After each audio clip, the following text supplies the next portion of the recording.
Muy buenas noches. En nombre de mi colega Belkis Muñoz y en el mío Edwin Gómez, le damos las gracias por acompañarnos en este segmento tan importante en el cual vamos a hablar sobre el financiamiento hipotecario para compradores e inversionistas extranjeros. Esta noche nos acompaña el experto en generación de préstamos, Michel Lunas, quien nos va a conversar un poco sobre los diferentes aspectos y todos esos detalles que son tan importantes tener en cuenta al momento de comenzar con un préstamo en el caso de los extranjeros. Bueno, buenas noches y muy agradecida a todos aquellos pues que se toman su tiempo para adquirir un poquito más de conocimiento acerca de la materia. Y como lo comentó mi colega Edwin Gómez, nos acompaña un experto que va a ayudar a los compradores tanto locales como internacionales, a todos los inversionistas inmobiliarios, a lograr el financiamiento hipotecario acá en los Estados Unidos, específicamente en el sur de la Florida. Bueno, con ustedes, Michelle Luna, Gracias, un gracias. experto en la materia. Mi nombre es Michel Luna, soy originador de préstamo hipotecario para el estado de la Florida y para todo Estados Unidos, con licencia específicamente en el estado de la Florida. Trabajamos básicamente todos los programas de originación de préstamo, tanto para clientes locales como clientes extranjeros y todo tipo de propiedad, ya sea propiedad residencial y propiedad comercial.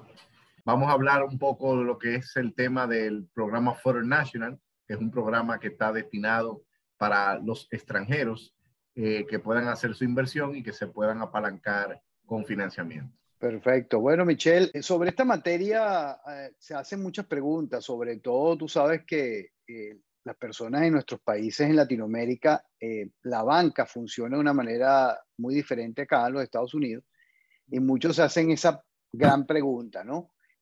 ¿Cómo funciona el sistema financiero y el sistema hipotecario acá en los Estados Unidos? ¿Qué nos puedes hablar sobre eso?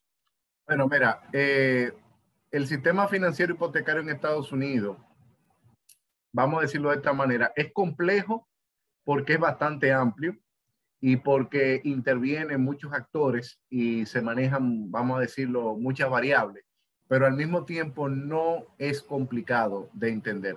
En Estados Unidos, básicamente, lo es como yo siempre digo, lo que uno ve desde afuera no es lo que aparenta ser. O sea, la economía de los Estados Unidos es una economía mucho más grande de lo que la gente puede pensar. Los otros días estuve buscando unas informaciones y me topé básicamente la industria, para que tengan una idea, la industria de compra, venta, financiamiento de propiedad en Estados Unidos es tan grande, pero tan grande que pudiéramos decir que abarca casi una tercera parte de todo, de casi todo el comercio que se puede mover en el mundo. Es algo, o sea, es una industria de más de 300 trillones de dólares al año. Y muchas personas, sobre todo el extranjero, entienden de que invertir en Estados Unidos es complicado. Pues la respuesta es que no, no es complicado. Estados Unidos, como todo el mundo conoce, es un país netamente capitalista, un país que lo que le interesa es que el dinero esté moviéndose de manera constante, y por eso el gobierno de los Estados Unidos, no desde ahora, sino desde hace más de 100 años, ha dado la facilidad y ha creado el mecanismo para que los extranjeros de cualquier nacionalidad y que en este momento, un ejemplo, sus países no estén dentro de lo que le llaman la lista negra del Departamento de Estado, esta lista de la cual conocemos países que estén políticamente en situaciones como Venezuela, Irán, Corea del Norte, etcétera, Cuba, puedan realizar, sus ciudadanos puedan realizar transacciones de manera a nivel de inversión. Básicamente aquí en el estado de la Florida, los mayores compradores de proyectos nuevos, de proyectos de rentas cortas, de rentas largas y de condominios son extranjeros. O sea, quien liderea eso básicamente son los latinoamericanos. Y asimismo, si se mueve en diferentes estados dentro de Estados Unidos, una gran proporción de los compradores con financiamiento y sin financiamiento son extranjeros. Con esto Excelente. podríamos decir que que cualquier extranjero, digamos, de forma general, puede haber casos específicos que no, pero cualquier extranjero podría hacer una inversión acá en los Estados Unidos y obtener un financiamiento bancario, ¿verdad? Claro que sí. Yo lo resumiría de la siguiente manera. Toda persona física mayor de 18 años, ya sea que sea o ciudadano norteamericano o residente permanente o residente temporal o extranjero documentado, dígase extranjero que resida fuera de Estados Unidos, o extranjero que esté en calidad dentro de Estados Unidos con un estatus migratorio no definido, dígase que no tenga un estatus de residencia permanente, que es lo que nosotros conocemos como los ITIN, lo que el IRS le da un ITIN number. Todas estas personas pueden adquirir una propiedad con financiamiento en Estados Unidos. Esa es la realidad. Excelente, excelente. Michelle, déjame hacerte una pregunta. ¿Qué diferencia hay entre un préstamo local y un préstamo para extranjeros? Para que todas aquellas personas que nos están escuchando o viendo Claro, puedan claro. tener claro eso. Mira, básicamente la diferencia solamente radica en una cosa, y es que el extranjero en sí, recuérdate que tiene una visa, que es una visa de paseo, en el cual migración solamente le da la capacidad de poder estar 6 meses dentro del territorio norteamericano, y por ende el extranjero solamente puede adquirir una propiedad con financiamiento para los fines de inversión, dígase que se va a rentar, o en algunos casos que no todo extranjero califica, sería como un second home. Entonces, en ese sentido, esas son las únicas dos formas en las cuales el extranjero puede comprar con un financiamiento. Ahora, la diferencia entre un local es que el local puede hacer el mismo tipo de préstamo que hace el extranjero, que es el de inversión, el de second home como segunda vivienda, pero ya también puede comprar, como diríamos y como conocemos todo, como residencia primaria. Ok. ¿Y cuál sería o cómo sería el proceso que debe seguir un comprador o inversionista y qué requisitos necesita? ¿Es Bueno, complicado, es difícil, es no, fácil? para nada. Lo primero es que tiene que comenzarse con la parte de la preaprobación.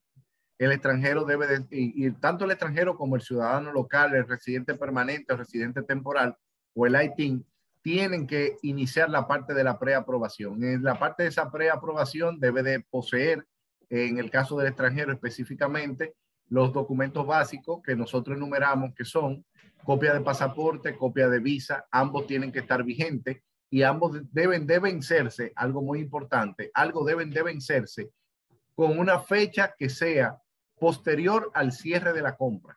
No puede estar, esa vigencia no puede afectar lo que es la transacción desde el punto de vista del cierre.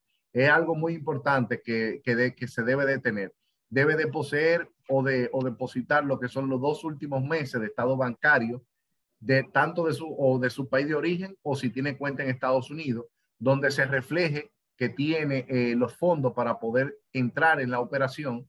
Debe de poseer o mostrar lo que sería una prueba de dirección de su país de origen. Puede ser una factura de un servicio, agua, luz, teléfono, cable, internet, y también lo que es el historial de trabajo de los últimos 2 años, lo que es la información general de su historial de trabajo.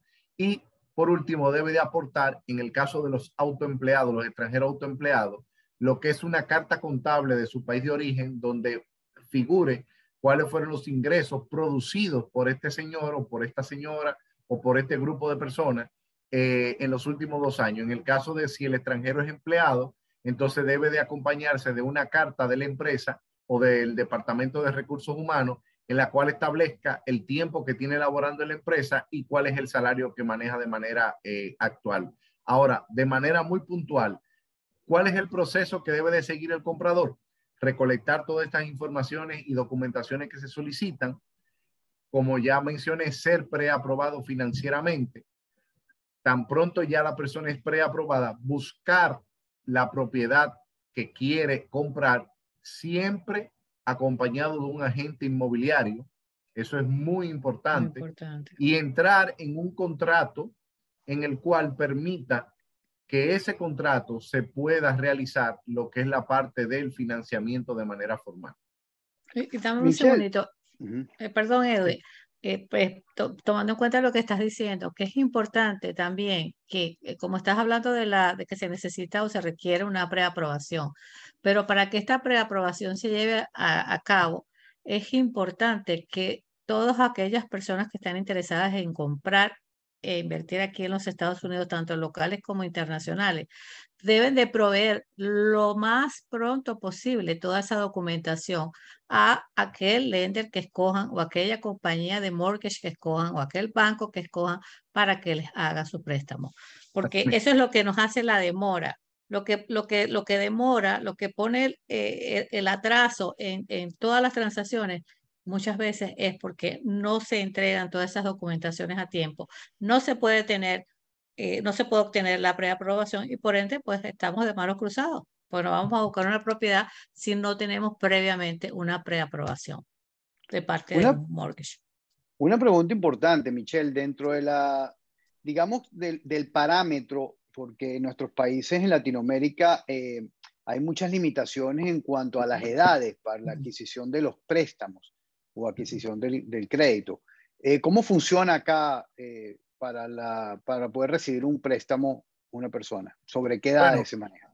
Bueno, básicamente en Estados Unidos el tema de la edad entra dentro de lo que vendría siendo las cosas que se protegen desde el punto de vista de discriminación y por ende la persona lo que debe de poseer es 18 años en adelante. En Estados Unidos no existe una limitante de edad para poder obtener un préstamo como sucede en otros países que ya cuando la persona tiene 65 años no puede entrar.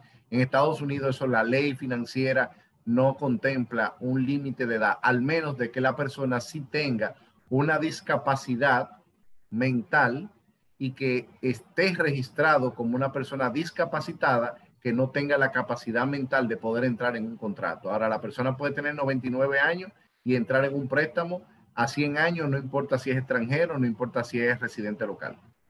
Esto es un punto importante, sobre todo por las situaciones que vivimos en nuestros países para la protección del capital, ¿no? De los patrimonios, que sin importar la edad podrían igual acceder a préstamos hipotecarios.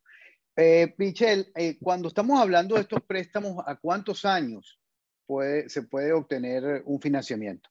Bueno, en Estados Unidos solamente existen básicamente dos maneras en las cuales se estructura lo que es la amortización, que es 15 años y 30 años. Ahora, dentro de esos años, ya ahí, eso va a depender del comprador o del deudor, cómo decide estructurar y la cancelación del préstamo. Ok, y por tu digamos, experiencia, ¿cuánto dinero aproximadamente en porcentajes debería tener un comprador al momento de solicitar un préstamo? Bueno, mira, yo en ese punto siempre trato de no hablar de dinero, sino lo que yo hablo a nivel porcentual. Porcentual, exactamente. Exactamente, al comprador extranjero yo siempre le digo que debe de poseer de manera líquida y demostrable, no importa si es en su país de origen o dentro de Estados Unidos, un aproximado de un 40 a un 45% del valor de la propiedad que quiere adquirir. Eso abarca lo que sería el pago inicial, los gastos de cierre y posiblemente algunas reservas que puedan solicitarle. Eso también va a depender del tipo de propiedad que sea. Si es condotel, regularmente los préstamos condoteles trabajan con un porcentaje mayor de down payment. Eso debe estar demostrarse a través de cuentas bancarias, ¿verdad? Directamente acá en los Estados Unidos. Puede demostrarse a través de cuenta bancaria, puede demostrarse a través de cuentas de inversiones, puede demostrarse a través de certificados de inversiones, pueden demostrarse también a través de cuentas en los cuales el solicitante tiene, vamos a decirlo, activos líquidos depositados en la bolsa de valores. Todo lo que sea activo que se pueda liquidar de manera inmediata y convertir en dinero líquido, ya sea en su país de origen o en Estados Unidos, se pueden utilizar. Ahora, una condición muy importante para agregar a ese punto, toda persona que va a comprar tiene que tener aperturada o debe de aperturar una cuenta de banco en Estados Unidos por obligación, porque de ahí es que va a salir el pago o los pagos para cerrar la operación y después posteriormente los pagos que tienen que ver con el pago de la mensualidad del préstamo. Michelle, déjame hacerte otra pregunta.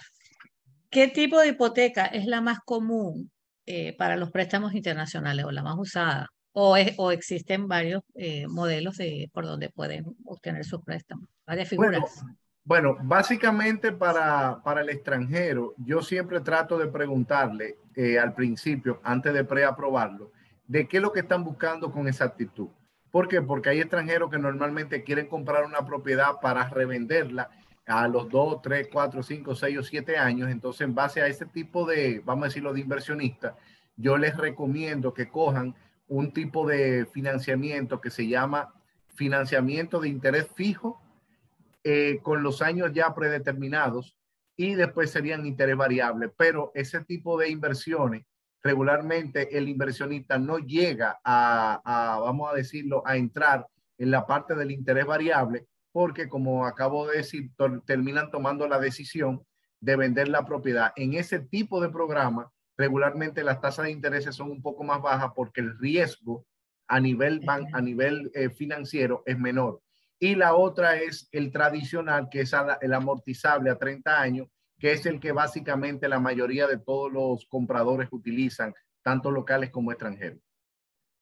Y otra pregunta sería, después que el cliente es precalificado, ¿verdad? ¿Qué tiempo dura esa preaprobación que ustedes le otorgan? Ok, la preaprobación normalmente tiene un tiempo de vigencia regular de 90 días. En el caso del extranjero, puede ser que dure 120 días si ese extranjero no tiene un crédito aperturado en los Estados Unidos. Dígase, si el extranjero no tiene historial crediticio. Si tiene historial crediticio, la preaprobación sería solamente por 90 días. Correcto. ¿Y qué tiempo demora el proceso para el préstamo, para que ese préstamo sea aprobado? Después que ya tenemos la preaprobación, ya se buscó la propiedad, ya hay contrato, ¿qué tiempo dura ese proceso hasta finiquitar esa transacción? Ok, sencillo. Ya después que se inicia todo, el proceso de lo que sería la aprobación definitiva del préstamo es aproximadamente 25 días, 30 días, para tener lo que le llamamos la carta de aprobación definitiva. Ahora, lo que es ya el cierre del financiamiento, en el caso de los extranjeros, puede tomar entre 45 a 60 días. Todo va a depender del tipo de propiedad y del tipo de préstamo que se esté sometiendo. Cuéntanos acerca de las tasas de interés. Tú sabes que siempre existe, esto es como uno de los puntos neurálgicos en el momento de solicitar un crédito. ¿Qué tasas de interés se manejan? Históricamente, háblanos un poquito, porque vivimos una época donde las tasas de interés bajaron mucho y han ido subiendo y a veces las personas se alarman. ¿Cuál es tu opinión al respecto? ¿Qué nos puedes decir? Bueno, lo que te pudiera decir es lo siguiente: si nos vamos a la parte histórica de cuáles han sido las tasas de intereses, tanto para los residentes locales como para los extranjeros en Estados Unidos, si nos vamos y utilizamos la historia y los marcos de referencia, nos vamos a dar cuenta que la tasa de interés en el caso de los residentes locales y los compradores locales siempre ha sido sobre un 7%. Esa es la tasa de interés promedio, siempre ha sido entre un 7 a un 9%. Y en el caso de los extranjeros, la media siempre ha rondado entre un 9 a un 11, entre un 9 a un 11%. Eso es la estadística en los últimos 25, 30 años. Ahora, ¿qué sucede? Lo que pasó en el 2011 en adelante, producto de lo del 2008, esa desaceleración que tuvo la industria inmobiliaria en los Estados Unidos, que fue lo que conllevó, y parte de la recesión económica que hubo, fue lo que conllevó a que en el año 2014 la administración de ese entonces, junto con la Reserva Federal, tomaron la iniciativa de dinamizar la economía y la dinamizaron bajando las tasas de intereses a montos en los cuales nunca habían existido, y ya ha comenzado a ver lo que es un repunte de subir esos intereses para poder obtener lo que viene siendo ya ganancias a nivel de la Reserva Federal, porque la Reserva Federal emite dinero, pero no lo puede emitir a cambio de nada. Hoy en día, en el caso puntual del extranjero, la tasa de interés ronda entre un 5.5 a un 8.5. Eso va a depender del programa, como ya he hablado anteriormente, y del tipo de propiedad que vaya a financiar. ¿Qué le recomiendas tú a un extranjero que quiere solicitar un préstamo para tener éxito en ese proceso? ¿Cuál es la recomendación de Michel Luna para las personas que nos escuchan? Mire, yo siempre le digo tanto a los realtors que cuando tienen un cliente, que tratemos de tener una conversación con el señor cliente o con la señora cliente para oírlos y tratar de entender realmente qué es lo que están buscando. Lo más importante es que haya comunicación y que el cliente sepa qué puede hacer y qué no puede hacer. Eso es lo principal. Ya después de ahí, lo que yo recomiendo siempre es que deben de tener todas las informaciones y documentos solicitados de una manera organizada, porque mientras más organizado se tienen las informaciones y las documentaciones, más fácil es de procesar el financiamiento. Saber, como acabo de decir con claridad, qué tipo de inversión es que realmente desea y si esa inversión realmente pueden lograr hacerla desde el punto de vista financiero, de lo que marca la preaprobación y en base también a lo que marca el mercado actual. ¿Por qué digo eso? Porque nos podemos encontrar con clientes que dicen, no, yo quiero comprar con financiamiento una propiedad en Brickell, pero que esa propiedad me deje a mí de beneficio por lo menos $1,000 todos los meses. Óyeme, vamos a ver entonces qué ecuación tenemos que hacer para que eso suceda. Y la única manera de que eso pueda suceder es aumentando el down payment. Entonces, por eso que digo que tiene que realizarse sobre la base de cosas reales que se puedan materializar, independientemente de que la persona va a tener un beneficio por plusvalía. Lo otro es algo muy importante, es dejarse guiar, dejarse llevar de la experiencia del agente inmobiliario. Sobre todo en el caso de ustedes los realtors, que se deje de llevar de lo que ustedes le puedan recomendar, tanto en proyectos ya sea construidos, proyectos que estén por terminarse de preconstrucción y sobre todo en las áreas y como el mercado se esté moviendo. También, por último, estar dispuesto, que es algo muy importante, está dispuesto a que sean totalmente diligentes en todo lo que se le pida desde el punto de vista de documentación tan pronto el préstamo es sometido. Si el cliente mantiene esos 4 puntos o 5 puntos que acabo de enumerar, va a ser un financiamiento bastante fácil, va a ser un financiamiento en el cual se va a poder llegar a la meta de manera rápida. Y como digo yo, y se lo digo a nuestros amigos realtor con los cuales laboro, le digo, mientras menos ruido tenga el expediente, más fácil es el cierre. Así es. Bueno, ya ustedes escucharon al experto, Michel Luna, así que quiero recordarles que cada caso es único, como él bien lo dice, por eso es importante y queremos invitar a todas aquellas personas, ¿verdad?, a contactarse con la persona que los llevó a este webinar para que podamos hacer una cita con el experto, que es Michel Luna en este caso, quien les asesorará y les ayudará a llevar una transacción exitosa hasta el final. Así que muchísimas gracias, Michelle, por tu tiempo y a todos aquellos que nos han acompañado. Gracias a ustedes por la invitación y nada, como siempre le digo, siempre estoy pendiente a ustedes. Qué bueno. Y ahora los dejo en manos de Edwin Gómez. Vamos a dar justamente en diferentes sesiones como esta, conversatorios para hablar sobre diferentes temas. Y en este caso en particular, vamos a estar conversando con Michelle, porque hoy hablamos de una manera muy general. Vamos ya tocando temas de manera más específica, de forma que las personas puedan tener un mayor conocimiento al momento de querer tener una experiencia de inversión, sea que ya hayan realizado inversiones anteriormente acá en los Estados Unidos, como aquellas personas que quieren empezar a hacer esas inversiones. Entonces, bueno, en verdad que muchísimas gracias por el tiempo. Gracias, Michelle, por tu experiencia, por tu apoyo. Aquí estamos para servirle en el nombre de mi colega Belkis Muñoz y el mío Edwin Gómez. Ya tendremos otros capítulos en los cuales conversaremos con diferentes temas sobre los bienes raíces. Muchas gracias. Señores, buenas noches y gracias por la invitación. Buenas noches. Gracias. Bye.